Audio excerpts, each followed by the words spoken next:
Welcome to the Pixel Retentive Podcast, where we, a business owner and an artist, discuss the business of art and the art of business. The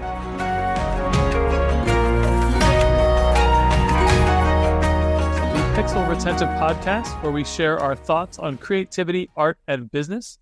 Past guests include Gage Mitchell of Modern Species, Ben Moffat of Gantry, and Josh Hill of Left Field Labs. We're forever grateful for the supporters of our podcast, and we're always looking for more sponsors. That said, Pixel Retentive is brought to you by the creative gurus at Epic Made. Epic Made is a team of strategists and artists who excel in visual storytelling. Our studio crafts unforgettable animations and illustrations that not only captivate your audience, but also drive tangible business results. We specialize in engaging imaginative pop culture savvy audiences with beloved clients like Nickelodeon, WWE, and Sci-Fi. Visit getepicmade.com and let's collaborate on your next creative campaign. All right, so with us today we have Bryan Heemskerk. Bryan is the art director of Massive Damage Games, and he has worked on games for the past 10 years. He also makes a lot of pixel art online, which is actually really cool shit. You should check that out. He gave me one of his cards when I met him at PAX, and you had like different ones on the back of every card, right? Yeah. I had a subset of my business cards had different concept art by me on the back, and then I had postcards which had pixel art that I had done. So awesome. Well, thanks for jumping on the podcast with us. I got your name right, correct? You said Hems. It's Heems. It's fine. Heems. Damn it. Heemskerk. Bryan. Do you say fats or do you say feet? Right? Yeah. There you go. It was close. I should have practiced that a few more times. It's fine. It's all right. Cool, man. All right, so before we jump into the topic today, I want our audience to get to know you a little bit better. So can you tell us how long you've been in the industry and what project you're most proud of? Sure. I've been in the industry for, I guess, over 10 years now. I've worked at Massive Damage for 8.5 of those. So started mobile. I did a lot of games mobile at the beginning. So I worked for a company that did a lot of outsourcing. So I was one of the most varied in terms of art style and fastest artists. So I ended up working on a lot of mobile games in a very short period of time. I worked on Super Snack Time, Stick Wars 1, 2, 3, Fathom Hole, a lot of silly Mighty Mouse, My Hero. And anyways, there's a lot of contract. And I did not like working on phone games at all. But from there, I went more indie. So we did Halcyon 6 and Star Renegades. Star Renegades was a fun one. I did all the pixel art for that game. Oh, so cool. I did all the backgrounds, characters, character animations, maps, tile sets, all of that. So for that game, currently that's probably the game that I've shipped that I'm most proud of visually because, I just had a lot of ownership over it. Halcyon 6 is a bit different because I came in the back half of the project. The artist who had created the art style and whatnot had left. So I had to match the art style and finish the rest of the game.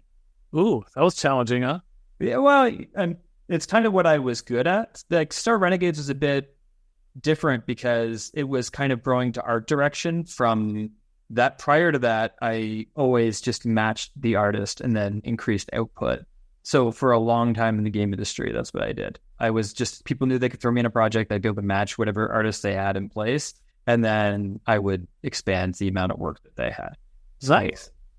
Star Renegade was the stretch for me trying to figure out how to art direct a project and what a game should look like. And if I don't have any baseline of what to match, what I think a game should look like and how to go from there. Yeah, there's a lot more planning and strategic kind of thinking about it rather than just jumping in and going, we need these assets and they have to look like this, right? Yeah. It's a different sensibility, right? And then kind of the talk gets to be more about, what kind of feeling does this give versus this? When you're talking pixel art, it gets to be things like, outline versus non-outline versus, do you do colored outline on things or not? Do you bake lighting into your sprites? Do you try to reveal lighting in another way? Do you do 2D, 3D hybrid? And in modern pixel art games, it gets to be more of a question of what portion do you modernize? Because if you modernize all of it, it looks like nonsense. You pick it's what do you want to do? Do you want to keep the color limitations of old games, but go way more intense in animation? Do you want to increase the color palette, but go more? You need something stable from the past to kind of ground everything, and then you pick what's special about your game where you're breaking past limitations. Gotcha. Right? You either do modern lighting on top of pixel art, or you do like three-dimensional placement, or you do animation, or so on and so forth. You have to kind of pick what your medley of pixel art tools will be. Well, that leads us right into the heart of what we're going to talk about today, which is what it's like to guide the art of video games and all that sort of thing. So yeah, I mean, what you're speaking about right now is kind of something Ross and I talk about all the time. Is that like you almost have to know the rules really well to know how you could break them in a way that doesn't turn it into gobbledygook bullshit, right? Like, and that's basically what you just said, right? Like you have to anchor yourself in some piece of this retro thing if you're going to do a pixel art game. Because if you try to, like you said, modernize all of it, then what does it even look like at that point? It looks like a bad version of a modern game, right? I would have. Yeah. People misunderstand because pixel art's as much of an art form as anything else. And not that I don't exclusively do pixel art. I do whatever makes sense for the project. Sure.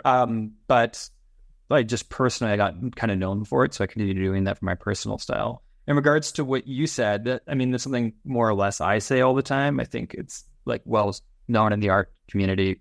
You need to know the rules before you break it. And the way that I've kind of referenced that to non-artists in the past is more or less like if you imagine writing an essay where you don't know any rules of an essay or functions of it, it's just going to come out as nonsense. But if you've written lots of essays and you know every rule and whatnot, you could write an essay that breaks every rule of essay writing, and it's still going to adhere to them, where it like make nods to them as it's ignoring them. And it's a different sensibility in terms of how it's made. You get that all the time. With artists, it's like you could tell an artist that doesn't know proportions or whatnot. You can break proportions, and you can break.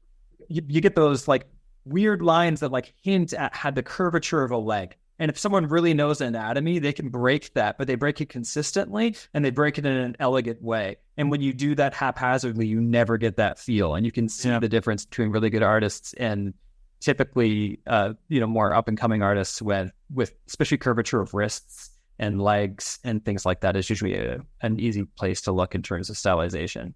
Sure. Yeah, that makes sense. A whole lot of sense there. So let's take this kind of from the top here. Like, I like the idea of kind of getting an understanding of how you would approach. All right, so you've got a new game on the deck. You're getting ready to create this thing. Like, what's the process of, all right, should we go like hyper realistic? And like, obviously that's probably mostly towards AAA budgets. Although, with AI now, maybe it's easier and easier. Unreal Engine, all these sort of things allow you to do photogrammetry assets. Okay. So it's easier than ever to do something that was previously only accessible by AAA games. But that aside, like, how do we, I shouldn't say easier, it's more accessible. I don't know. Easy's real. I don't know if it's easier, but maybe it is. But where do you start in terms of positioning what the game's going to look like is the question. Well, it depends too on like team size and what's reasonable and the intent of the game. So like Farah is the game that we're currently working on. It's like a monster hunting / survival game. And one I saw that kind of looks like Breath of the Wild, but has okay. That looks so amazing, by the way. Oh, thanks. We're making even more and more progress. Hopefully, the next trailers we show from here are going to be considerably better. But I was kind of pushing in this game specifically for something more stylized because it was trying to be kind of like a more magical other real world. And and my favorite part in game development too is you start always from references, but when you get assets that you love in your own world, and then you stop paying attention to your past references and you deviate in your own way. And that's something that's happened in every game project that I work on. There's some point where you make some asset that exists in that space that you really fall in love with, and then you stop referencing other people's work and you start referencing your own. And that's a transition that most games go for. And it's getting easier and easier to make realistic games. I remember playing like Uncharted 2 when that came out, and that's still stylized. But like when graphics still blew me away in terms of how realistic it is. But you actually have to fight Unreal Engine if you want things to not look realistic. Sure. So we had to kind of create our own custom. We use Lumen, but we clamped Lumen in certain ways to create more stylized output, which is not easy all the time. You're fighting the engine, whereas the the PBR, the physically based rendering material pipeline, the asset pipeline, the lighting pipeline are all tuned for realism now. But I personally was kind of banking on the fact that I think unless the game context really suits it, like if I was going a horror game, I would go more realistic and gritty. If I was going, it's what's the mood you're trying to fit in the game? Are you trying to, Sure. So with but with Farah specifically, I wanted to go more stylized because I do think we're going to start hitting realistic fatigue at some point in time, because it's not yet. It might be 4 or 5 years down the line, but at some point it actually will be the easier way to make games, because in regards to asset generation and whatnot, because it gets to be more about capturing real materials and capturing real locations and importing them than it is about making them. So 5-10 years ago, you had to make assets and try to make them realistic, but now a lot of it is getting already real assets and then pulling them in engine and making your lighting and color grading and everything work. So, and I've never built a game. Like most of what our experience is in is like marketing, advertising, branding, like illustration, right? So never really getting deep into like building a game. Are these like assets? Are there a lot of like just kind of like banks of assets that you just drag in and kind of tweak a little bit if you need to, or whatever that looks like in terms of, especially environmental? I imagine a lot of them pre-baked, right? So Unreal bought Quixel, right? And then with Quixel, they do mega scans, and they literally just have a library of mega scans of environment. And we're going to be seeing like a heck of a lot of Canyon games in a year or two, because when Unreal 5 first shipped, they have like a huge set of Canyon packs. And which is why the first Unreal demos were Canyon as well. Okay. So you have all of these Canyon assets that are already scanned. They don't have a lot of foliage on them, but that's kind of nice for photogrammetry, because that's where the complexity and geometry and stuff comes.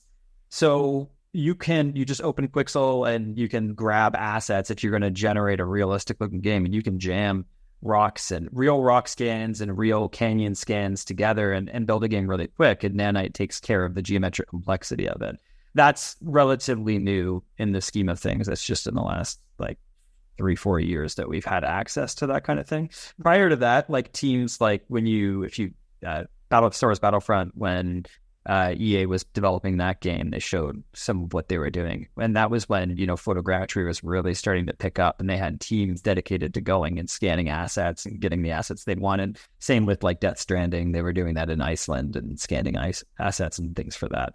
So it's been a progress towards capturing it. But the entire like rendering pipeline in engines like Unreal is now catered towards dealing with the texture maps in the right ways to perfectly capture how realistic, how specular, how light behaves on an object, and so on and so forth.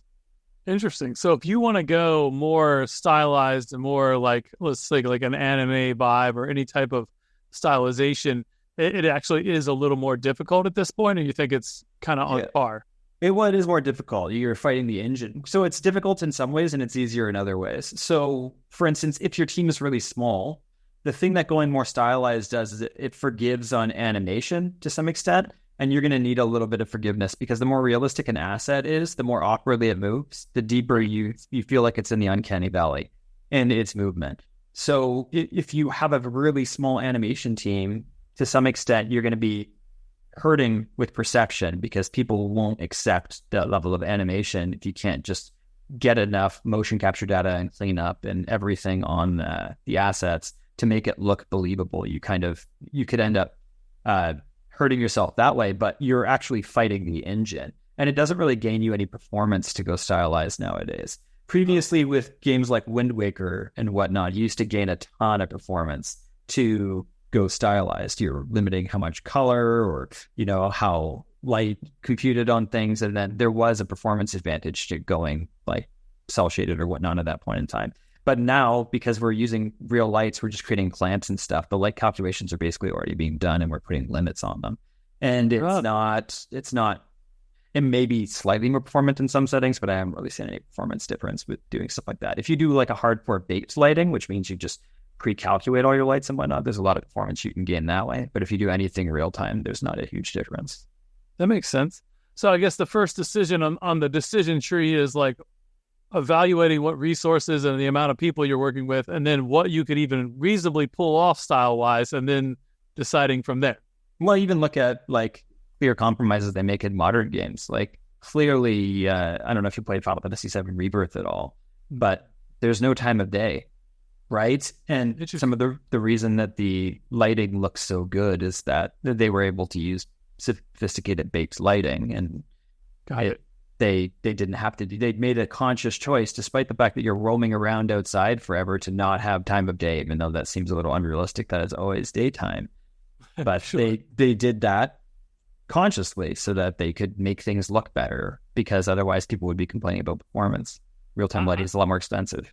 I never noticed that, actually. I mean, I didn't play the Rebirth when I think I probably put more time. That was like, I maxed out all my characters in Final Fantasy VII when I played it as a kid. Everybody was level 99, and every hit we had 4x materia. Like that one place where they had the materia, that the little creatures you can farm, they give you like a whole bunch of extra materia. I put all the multipliers on there and just stayed there for like 10 hours. Like it's just, everybody had a 4x and a counter attack. I'm like, it was stupid. I just replayed Final Fantasy VII Original with my youngest daughter. Yeah. And I had a real blast playing it with her. It was so funny. Even, yeah, you know, we did max like that, but I made sure certain things, I made sure we saw Omnislash at the end of the game, because you get it earlier and then it just takes away from it when you see it and all of that. There's some funny moments, but I'm surprised how much I loved playing that game again.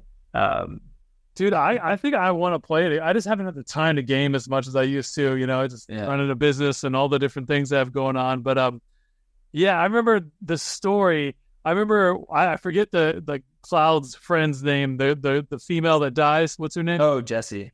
Jessie. When Jessie dies, I remember that was like the first time in any video. I mean, I've been a junkie for video games my whole life, right? Mm-hmm. That was the first time I was like really emotionally invested. I was like, wait, she died? Like, I can't even play her anymore. Like, I was like, oh my God. That was such a... about Aerith or Jessie? Because Aerith is the one that dies in the first disc that everyone knows. But that's that's what I'm talking about. Oh yeah. Jessie is like one of the she's the first female character that dies in the game, because there's three what's called Avalanche members that join with you. Gotcha. Barrett, and she's one of them. And the three Avalanche members die when the pillar drops. That's a different setting. But then, yeah, Aerith, when she dies, it's funny because my youngest daughter, when she died, I was like waiting for it to be an emotional moment, and all that she says was like, "My materia." She was so worried about all of her materia, and then she like perked up 2 minutes later, and she's like, "Daddy, we can sell all of her stuff." And I'm like, "Oh man, different generation." This is a different. That was not the experience I had at all. Yeah, me either. Yeah, that's awesome. Funny. That's great. It's her personality too, though. Hey, everybody's different. That's beautiful, though. Like, hey, you know, she's very aware that this is just some fake character thing. It's ones and zeros on a computer. Didn't do nothing. That's all good. Yeah, exactly. So, all right. So back on the flow here. So you say, all right, we're in this window of styles that we could pull off and make it look good enough for audiences to accept it and not think it looks like shit, essentially, right? Because if you're watching something that's trying to be something and it's not hitting the mark, that's the thing you never want to do anywhere, right? Yeah. Not movies, not in games, not in branding. Like, you want it to look legitimately intentional, right? That's something I talk about all the time. Adding intentionality. Actually, one of my closest art friends came, this is 10, 11 years ago. This was where he'd phones, and that was what had his advice for me. Is actually think about the lines you're putting down at the point in time. It's like every line, every stroke, just think about it for a second as you put it down. Make it more intentional, and it goes a long way in just adding cohesion to it. 100%. Yeah. Sorry. Go ahead. No, you got. When you're thinking about a game from scratch, right? And I feel like Fair is a weird one for us because we kind of went through growth while we did it.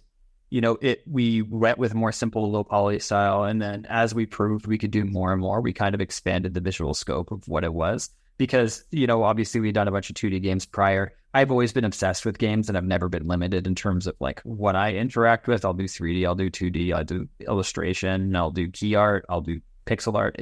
right? It's like what contextually makes sense for whatever it is that you're working on. I'll match a style of whatever, Dragon Ball or something. Like whatever's fun for me for a small side thing, I'll do any of that. But when you're thinking of a game, it's like, what's the mood? What's the tone? What's the theme? What are you reinforcing? Do you want people to be like caught lost in wonder and majesty, or do you want them to feel tense, frustrated? Like what the tone you're doing? And then when you set the visuals, how do you rein those in to reinforce the feelings you're intending to deliver? That's fantastic. Yeah, I mean, so like I'm thinking about games as you're describing these scenarios, like tense and frustrated, like Dark Souls, all of like the whole time. I'm like, I remember there was a point playing that game where I just was pissed off and just put it down for like 2 months. Well, even contrast the pixel art and like Super Metroid versus like Rocket Knight or something, right? Like you can have these are mediums, and then there's ways to sway these mediums in really different ways, like Blasphemous too, or like a modern pixel art game like that. You can get really dark, creepy stuff within a format. It gets to be like, how do you reinforce it? And then, so it turns out in that case, like a game like Blasphemous, it turns out when you get rid of the outlines around pixel art, it gets looking creepier all of a sudden, right? And then I've never seen this. If you check Blasphemous, it's a good looking pixel art game, but it has a really creepy Souls-like vibe. So Souls is kind of obviously set a tone. I've always appreciated the atmosphere of Japanese games when they're, like I play a lot of, when I play Western games like The Witcher 3 or whatnot, they're extremely well made, but I think that for me personally, I guess I see too much of how they're made. I look at like, oh, there's the texture maps, here's what type of ambient occlusion they're using, or like, right? There's so many things where I look at it, but for some reason Souls like drops that for me, and I can just get into the game. I don't nitpick how it's made. There's some games that's atmosphere is so pervasive that it dominates your senses that I can get past myself for a second and enjoy the game. Yeah, well, I think that also has to do with your training and like how you see things, and because this is like part of your job, right? Yeah. You can't not work on it while you're doing it. But it's interesting that like Souls doesn't do that for you. Yeah, there's like some of the more atmospheric Japanese games, and it's funny because technically it's doing a lot of crude things, but it just comes together to whisk you away to some special place. Like those games have always been really good at that. Yeah, for sure. I had a similar experience of like. So whenever my wife and I would go out to eat, right, I'm professionally trained in graphic design. So typography, visual hierarchy, like, just layouts on a page and all that sort of stuff. That and illustration, right? So those are the things I know. And sometimes she'll be like, all right, so what do you want, honey? And I'm just like, there's 8 fonts on this page? Like, I was like, this is horrendous. Like 8 font families, not even like within one family. And she's like, yeah, okay, so I'm going to get this for you. Like, because I can't read the menu because I'm too busy going, this is terrible. Like, that's so funny because like I went to Sheridan for illustration for art school, and Sheridan in Ontario. They were like notorious animation art school, but they for the illustration program, we had 4 years of graphic design, and not to claim that we're graphic designers by any stretch of imagination, but because so many art directors, especially in print media, are graphic designers, and you can have the best painting on earth, and if you have bad typography or font choices anywhere, they'll throw out your portfolio, even if the art's fantastic. So it was so critical. And that was actually some of our more intense teachers, like all of these years of life drawing and painting and everything. And one of my most intense teachers was our graphic design teacher, because there's such set rules with graphic design. Yes. Like there's so many set rules, and once you know them, it's easy to see it. It's like align intentionally. Don't make something like an error. Like if you're 40% of the way there, you got to go more, or you got to pull back, because there's specific thresholds visually where it drives you crazy. And once you know the rules and you look for it, you're like, it's like a cringe feeling. It is cringy. No, I was about to say the same thing. Cringe feeling. Yeah. And I comparatively to someone that studies graphic design outright, I have a fundamental knowledge base. I've done a lot of graphic design, but I wouldn't call myself a graphic designer, because like artist first and foremost, most likely, and I guess art director. No, I love it, man. And it's important though, right? Like I've seen it all the time, and that's why we kind of have like I've cross-trained everyone in my company in graphic design, and we don't really sell graphic design, mostly because it's like a super low-hanging fruit. It can't position, like it's just hard to, like we help people build brands, right? And then we have beautiful videos and animations and everything in between with illustration and all that. But like you said, you can have an amazing, I see that in motion graphics all the time too, like these great ads and like everything's good and it's exciting and it's moving, but like they don't understand how to compositionally lay out text on a page in a way that actually flows nice and has good kerning and good leading and good choices and fonts. And like a lot of times they're like off-centered, haphazardly thrown in there. Well, otherwise very technically proficient in the motion side of things, but graphic design is atrocious, right? So when I taught for the last 5 years at a local college, and they just 1 or 2 courses here or there, but they don't teach them. There weren't any classes teaching them properly about composition.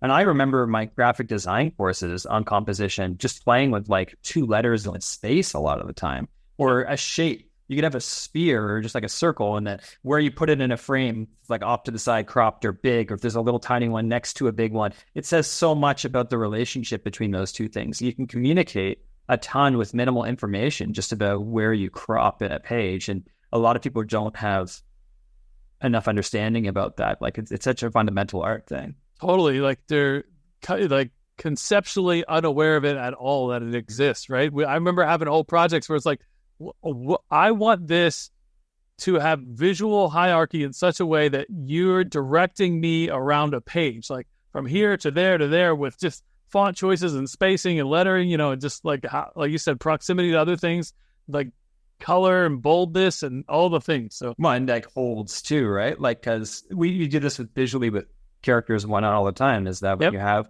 and like the gaze of a character where it's looking is invisible sight lines, and where it's like that kind of stuff is like the nerding out on composition, which I love. Like composition is interesting. I think it's interesting too that I know so many artists that obviously were trained on rule of thirds and golden ratio and everything, but how innate it becomes at a certain point and how much they stop adhering to it as an outright rule set. They just, once they know it, it's ingrained in them, and then they might intentionally be putting things slightly off rule of thirds and whatnot, and it creates a better composition in that setting. But it's, obviously those are their guides, but it's not always the case, especially with character art or whatnot. Sometimes you want some characters slightly more off than in the rule, but it creates better compositions by creating a rule set to make people apply to. Totally. Yeah. Once you have the rule and you understand what it is, then you understand how you can communicate different things by, varying around the rules, right? Like, yeah. Well, the biggest example, I'll always remember this, and I tell like a lot of people, artists, when they're learning, is that they tell you faces are symmetrical while you're terrible at drawing faces, because they want you to rein it in instead of having like wonky tilt. But then as soon as you get really good, they tell you faces are asymmetrical and look for the asymmetries and push them, right? So I'll never forget, one of my teachers was a world-renowned illustrator, Joe Morse, and I was life drawing in my last year art school, and he's like, you're really good at likeness, but now you got to really push the asymmetries. And then he looked at my face and he told me everything asymmetrical about my face.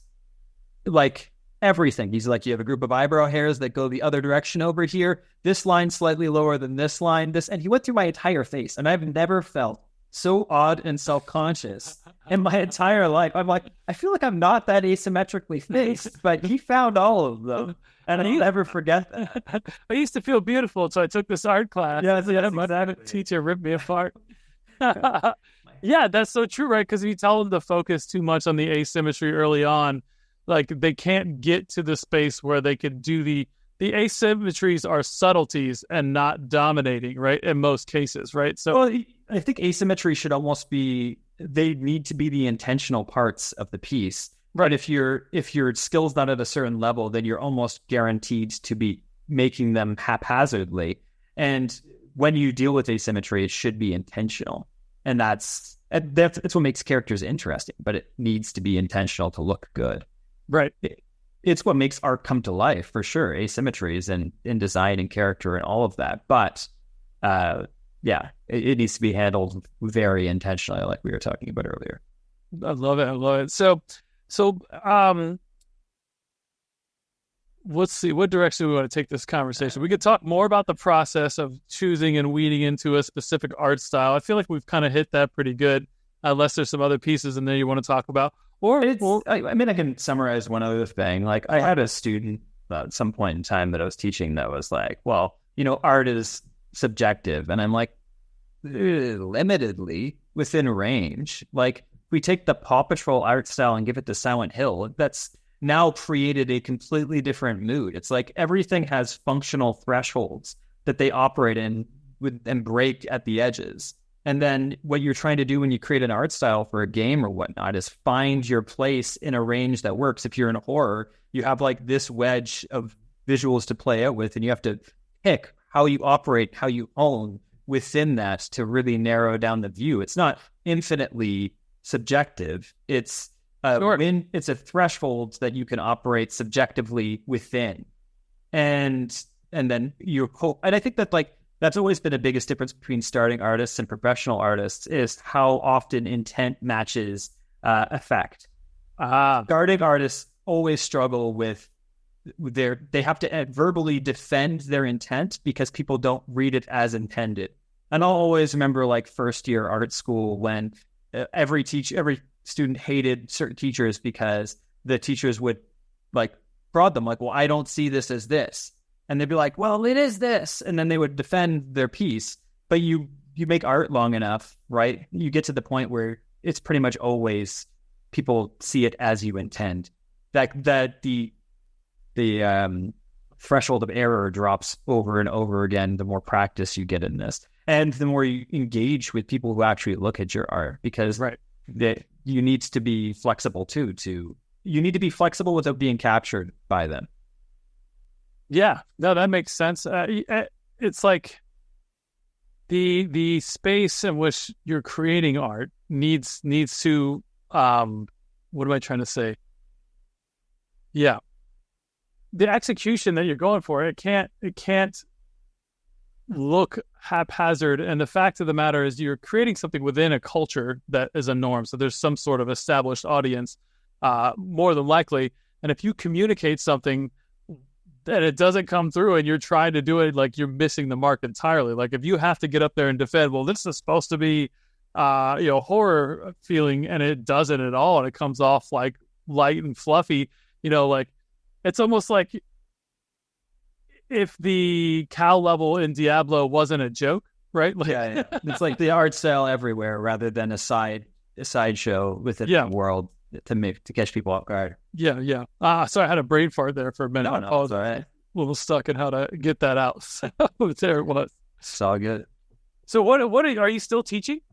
I'm off this semester, but I taught animation and texturing for 5 years, and then last year I taught a course that was more or less concept art, which I loved a lot because I came into animation through necessity. Mm-hmm. Because I went to art school for illustration, so we weren't just drawing, painting, all that. And it was all traditional. It was all like ballpoint pen, pencil, like ink, paint, right? And then I had to teach myself digital on top of that. And then from there, went to but when I came out of art school was 2010, and I got my bachelor education too. I went and got my teaching degree afterwards, but I haven't used that. I taught college, not elementary school or whatnot. But what I found was, sorry,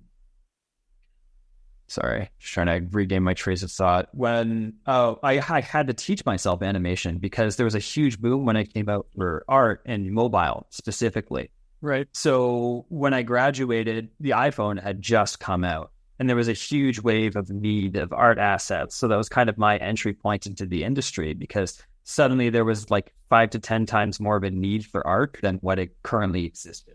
Sure. And so it gave an opportunity for a lot of artists who were finishing school at that time to jump into the industry. But there's a lot of versatility that was expected. So you couldn't just draw or whatnot. You had to figure out animation. It basically was pixel art at the time. It wasn't necessarily the aesthetic choice, but the phones were so low resolution that you had to operate in that way. And the compression algorithms, because a lot of the iPhones at the time were using like a Power VR chipset, and then they had custom compression algorithms and stuff. So you had like very narrow frameworks and spaces. And I seem to make better and better artwork the more limited I was. When you put a lot of restraints on me, I stood out amongst the places that I worked at the time just by working within a constraint set and understanding why. Like, why am I in a sprite box? There's a lot of artists that don't care that much about that kind of stuff. So when you give game limitations on them, because games are just seas of limitations imposed on you from all directions, Sure. versus other things. When you choose to do a painting, your limitations are the size of a canvas. When you're working on a game, you have to draw art assets to function in specific ways, and sometimes it's just trickery. Like, you might have to paint things with really crude colors so that it gets captured and broken down to make like a skybox. Or you might have to, you work within like a tiny, you have whatever, like a 64 by 64 pixel window for a character thing, and you have to get as much believable animation and movement as you can out of those limitations. And there's something really beautiful, and that spoke to me about working with really limited spaces. I always kind of appreciated having to narrow my framework. I think like a good example of this is that when I did Halcyon 6 and Star Renegades, I did 4 years where I did basically almost other than the key art for the games, I did almost exclusively pixel art. And I taught myself pixel art primarily for those games. And then when I finished that and I went back to doing other art, when we did Pharaoh, which was more like traditional and not, I was suddenly way better at drawing and painting. So people would think that because you're doing something that's so different in terms of skill set, like you would imagine working in pixel art for however many years would make you worse at capturing reality or drawing. But when I came out, I was so much better at it because just thinking in simplicity. Like when you make a decision in pixel art, moving like a pixel one way or another, it teaches you so much about proportions and whatnot, because it's a huge shift in proportions. Like one pixel is like moving your eye here versus here, right? Right. Like, it's pretty big differences. So you learn to work with severe restrictions. And then I was thinking that was going to make me worse, and I was just way better when I came out of it. And that was an interesting kind of revelation that you can up and increase your skill set in ways you wouldn't perceive do, because they fix fundamental issues that you might solve. It must be that, right? Like when I think about as I've improved as an illustrator and that sort of stuff personally, like it's when I went back and understood like laying out the simple shape language first before you start trying to like get into all the details and really understand like, hey, this eye's here and this one's a little there, and like all the different like, hey, there's this highlight on the cheek that's about this big, and then you have this shadow that's like all similar values here, right? And breaking that all down, it's probably, very similar to that. Like you said, fundamentals, getting that a better understanding of that always helps you improve on the top end. Like, yeah, and also knowing where to simplify, right? Like picking your simplicity is a beautiful part of art, right? Because, and the best piece is if you have everything handled with equal complexity, it's often just visual noise. Like you need areas for people to pass quickly by to get to the parts that you intend. So handling simplicity like a very intricate tool set is an interesting way to go about, solving a lot of visual problems. Yeah, that makes a lot of sense. So, as you're teaching, what are some of the things you're obviously AI is a big thing now, and I think we talked about that, and I think you had some interesting perspectives on that, especially in the space on like concept art. I feel like concept artists in general have had a rough go at competing with AI art, especially because they were never selling intellectual property as much as they were like trying to get an idea out there that can be built on top of. And I don't mean to say that as blanketedly. I know there was a lot of like, when I see concept art, I've talked to concept artists, like they're often grabbing things that they don't own and kind of collaborating and drawing on top of and photo bashing. And that was kind of expected. So the IP consideration, I think, is a huge thing that's protecting people right now. And it isn't as protective in that space, I would say. So, well, I mean, everybody has had their work fed into a giant machine that's spurting things out. I think that the biggest issues that I'm seeing with this, I'm worried not as much about our generation, who's been hit with tidal wave of progress over and over again. I'm worried about demoralizing the people up and coming from developing skill sets that's necessary to harness these things. And we're going to be, I've watched, like I work with a 3D artist that's amazing, but really appreciates concept art and wants to get good at concept art too. But the thing is that like when I look at his stuff and whatnot, he needs to put in like a good 4 to 5 years of concept art to be good enough to be at industry level for it. And I've seen like the AI boom murder the morale of all of these people, just outright murder them. And also individuals, because artists always were the, how do I say this? I've worded it better before, but they were kind of the gatekeepers of ideas. Like all ideas previously had to be screened.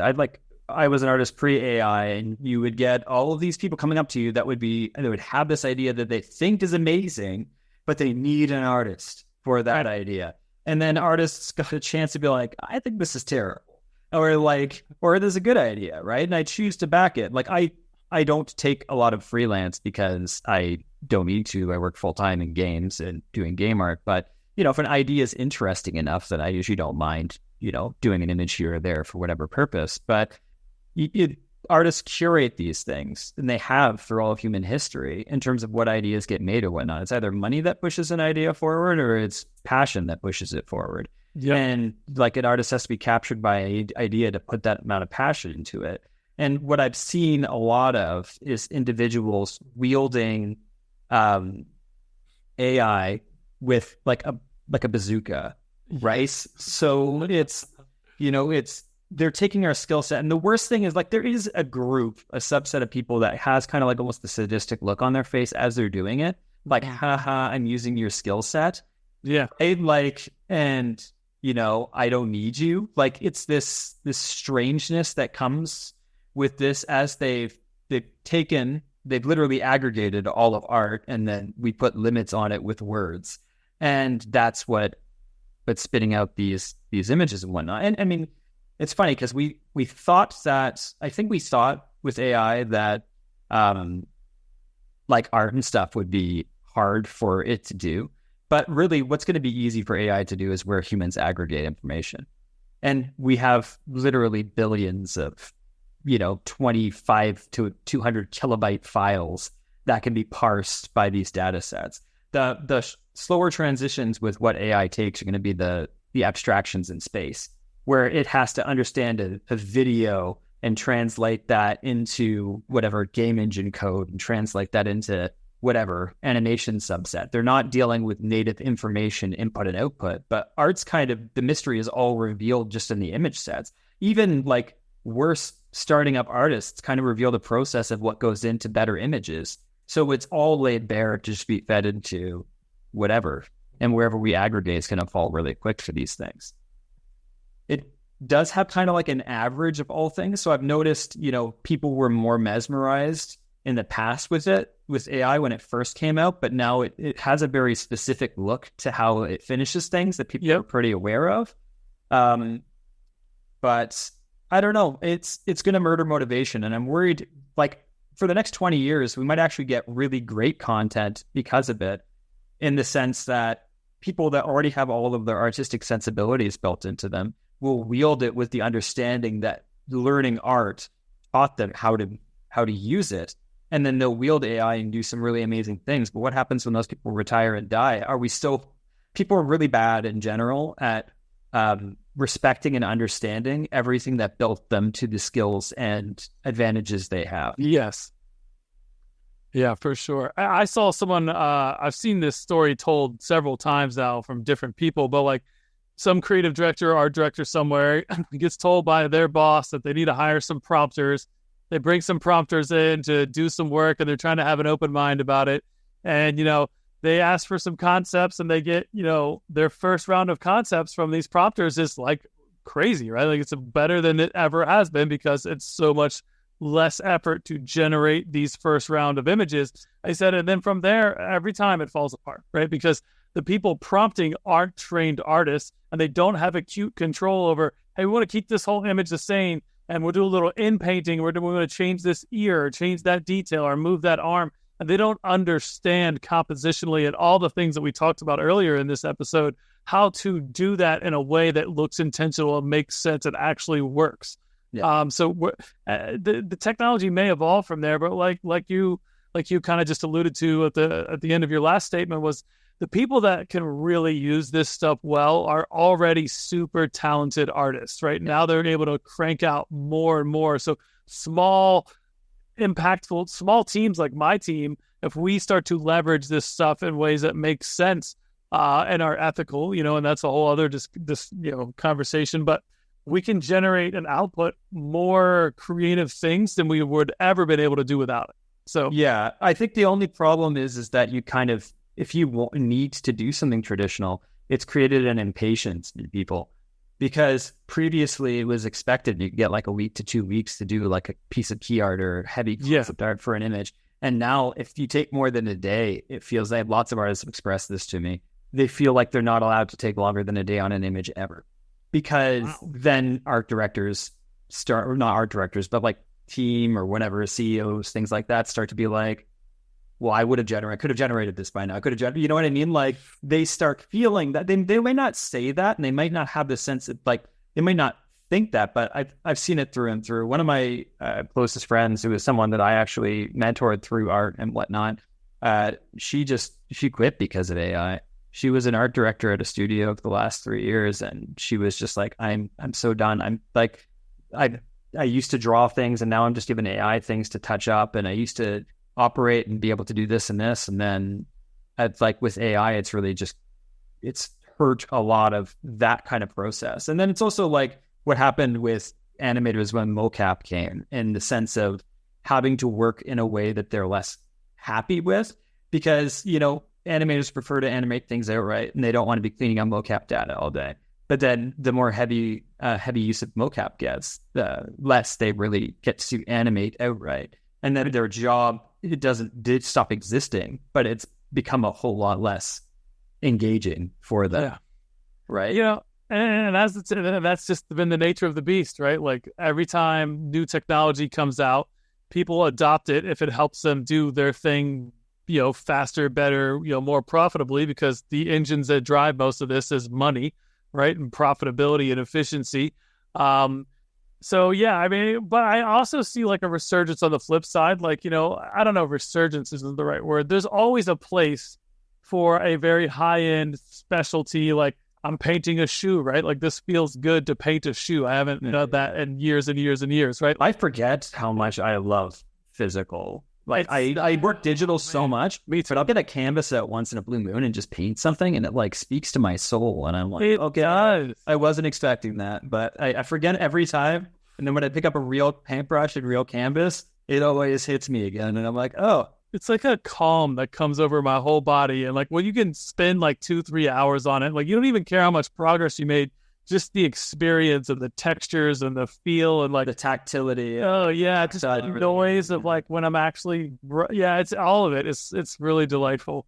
When you get that stroke just right, like you saw your wrist and your hand and the brush and the tip, and you twist the brush the right ways. Yeah, those moments, like you miss some of that. You can get the effect the same way, but it doesn't have the same feel. But the gratification, it's different. I forget how much I use smoothing on my Photoshop on my lines until I'm like doing it on a piece of paper. Like I can't just whip my arm across here all half intentionally because the smoothing makes it look so.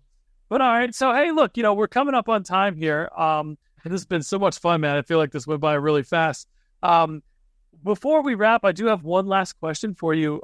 Is there anyone in your career or anything in your career, some sort of valuable resource or anything that you'd like to shout out to the audience? Valuable resource. I guess the thing that I'm going to say is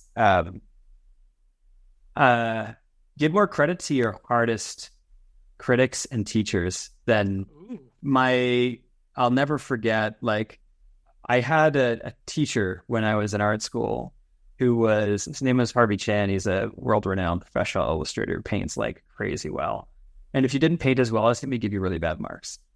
But if you went really stylized, then he would give you good marks again. So you either had the choice of tormenting yourself, trying to learn how to paint realism perfectly, or you could escape.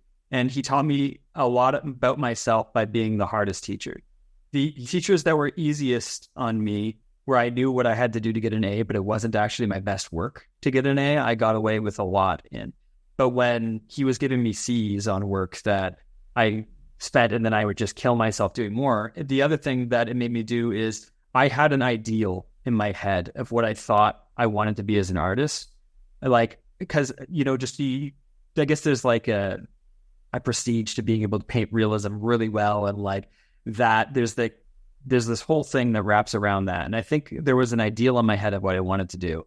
And then he made it so hard for me to feel good about my work when I did that I drew like kids with laser beams riding dinosaurs. And it broke my need for that. And I realized that I had more fun doing it too. So suddenly I was free to draw whatever I wanted, where I had an ideal in my head that probably wasn't best suited for me. And I taught myself how to paint really well realistically later. And it wasn't a chore or a need the same way. It was just a matter of, pushing yourself up against the wall and like having to deal with it in certain settings. But like, it really freed me when I understood that. But those teachers that you appreciate the least in the moment and appreciate the most later. I think that's the best resource for a lot of people. That's beautiful. I love that. It's like, forcing you to find your own artistic voice so that you could take the pressure off of identifying as an artist. Because here I am, an artist. I make these things. These are beautiful. And then you can explore from there once you feel comfortable owning that you are indeed an artist, right? There's something in there, I think. At least that's sort of the process I went on as well. And I still can't do hyper-realism to the level that I'd like. But I'm having fun exploring it now because I do have some things I know that I own amazingly well, right? So that's super cool. Yeah, I think for me too is like having a huge break from it. So when I did all the pixel art for so many years, but then I did the Farah key art, which is and that's more like stylized realistic, and I had a lot of fun with that. So and it's interesting because you're like, wow, I'm way better at this than I thought. I hadn't tackled it in a long time, but like art changes so much about how you think and how you function. I think like there's a weird, I don't like how people present mastery, because in like movies and shows and books and stuff, they often present mastery as like winning on all sides. And I think mastery and madness go so hand in hand, because you spend so much time obsessing about something, and anything you spend a lot of time with is deranging you in that way. And it could be in benefit in a specific way, but it's going to be a detriment in some other aspect of your personality.